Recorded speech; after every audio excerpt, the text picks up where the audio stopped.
music. The generator carry feelings, for we eat them up. Sport. Education. Culture. Arts. Information. Variety. Business. Entertainment.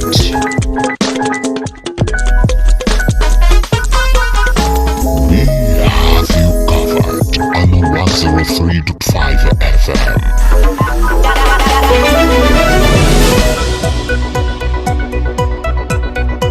This is the news on Honor 103.5 FM. Honor FM News. Accurate, transparent, undiluted. We go deep. We bring you the news behind the news. Honor FM News. If it's new, then it's news.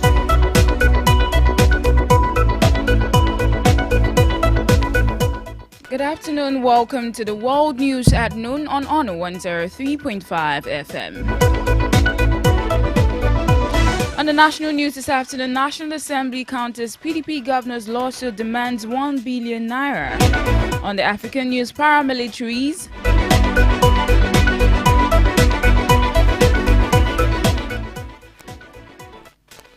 Paramilitaries launch drone attack on Port Sudan. On the foreign scene, President Trump denies seeking third presidential term amid speculation. And in business, Nigerian Exchange Group calls for strategy to unlock Africa's $500 billion informal capital. Finally, on the sport news, Flying Eagles held by Morocco in Under-20 African Cup of Nations tournament.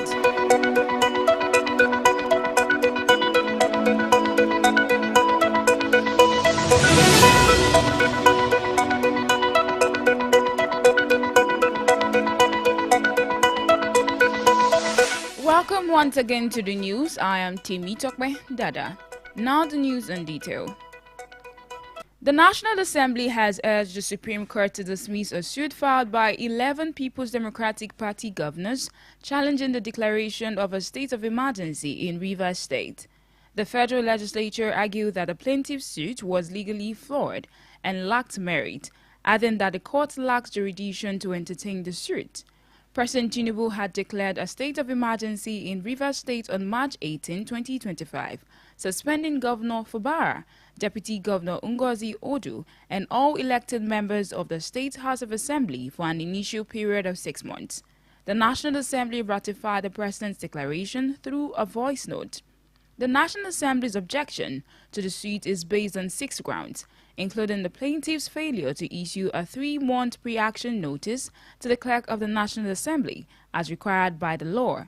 The Assembly also argued that the plaintiffs lack legal standing to proceed against it on the issues raised in the suit.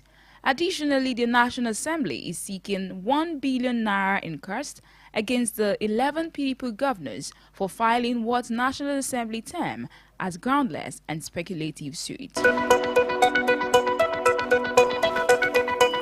Also in the news this afternoon, President Bola Tinubu is set up to meet with the leadership of Nigeria's power-generating companies, GENCOs, to address 4 trillion naira debt threatening the country's electricity supply chain.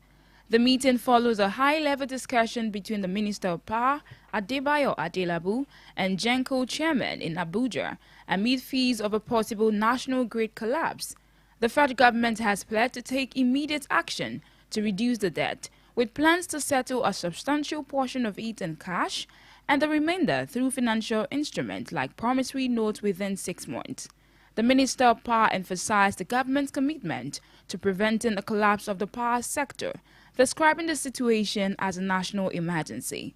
GENCOs have warned that the sector faces a looming collapse due to the mounting debt and persistent liquidity challenges. The companies are owed 2 trillion naira for power supplied in 2024 and 1.9 trillion naira in legacy debts. The government has acknowledged the need for reforms, including the full liberalization of the electricity market and cost-reflective tariffs.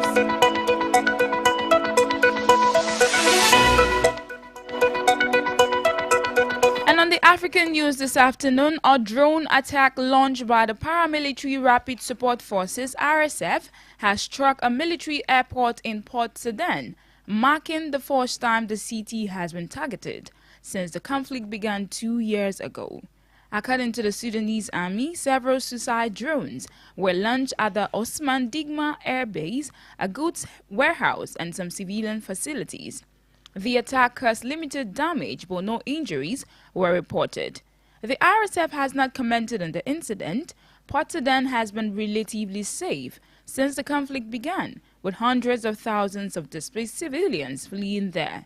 The city is also the unofficial headquarters of the military-led government. The conflict between the Sudanese armed forces and the RSF has resulted in an estimated 150,000 deaths and over 12 million displaced people. The United Nations has described the situation in Sudan as the world's largest and most devastating humanitarian crisis.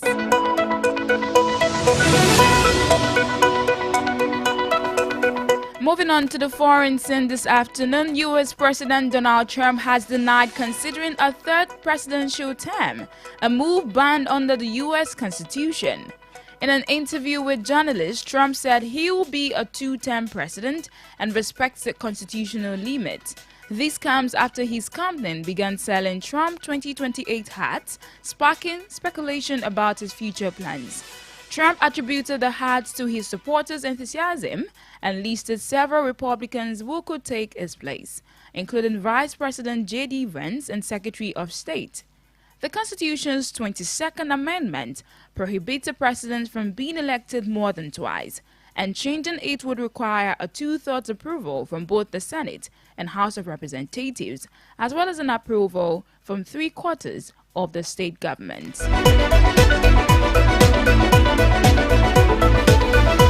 Still on the foreign scene, at least 9 people have died and 70 have been hospitalized after 4 tourist boats capsized in southern China due to strong winds.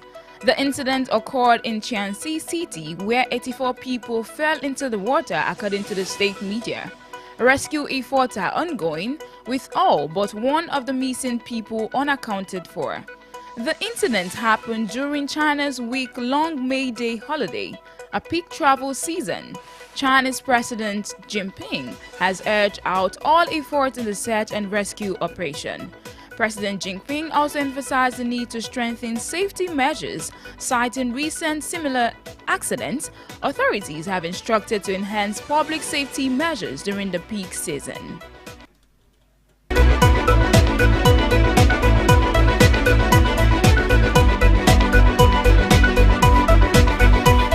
And on the business news this afternoon, the Nigerian Exchange Group is calling for a new strategy to unlock Africa's $500 billion informal capital.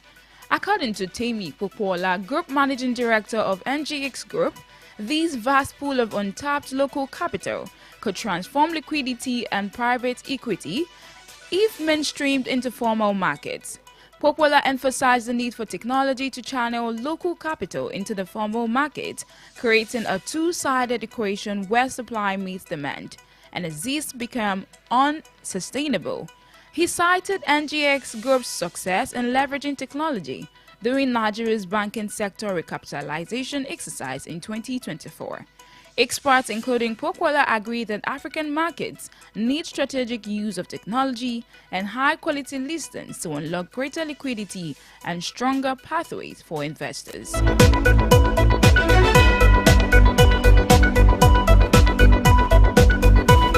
And finally, on the sport news this afternoon, Nigeria's under-20 national team, the Flying Eagles, were held to a goalless draw by Morocco in their Group B encounter at the ongoing CAF Under-20 African Cup of Nations in Cairo.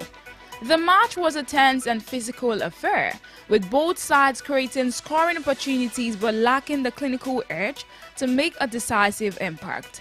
The draw leaves Group B delicately poised, with Nigeria and Morocco